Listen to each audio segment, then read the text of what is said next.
There's a few things that I've learned about money, and they're simpler than I ever thought they would be. Other than your necessary living costs, there's only 3 outputs from an expenditure: fun, waste, and cash flow. You gotta have fun sometimes, you gotta live your life. But if you're not spending money on producing cash flow, it's waste. Assets that appreciate over time are different than assets that output cash. Assets that appreciate over time, of course, are good, but what you really want is assets that appreciate over time that also spit out cash. Rich people just don't pay a lot of taxes. That's just not the way it goes. And if you're not doing that legally, you're missing out. Get an accountant.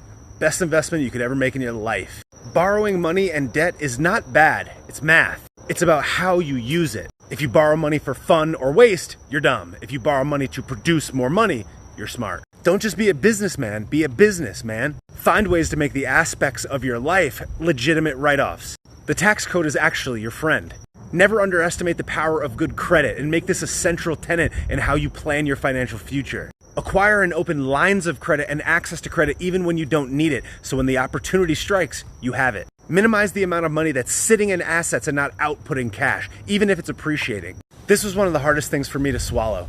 If you own a business or run a business and you have to spend your time to output cash, you have an expensive job. And most important of all, sales cures everything. And probably the most obvious but must be said, never give up.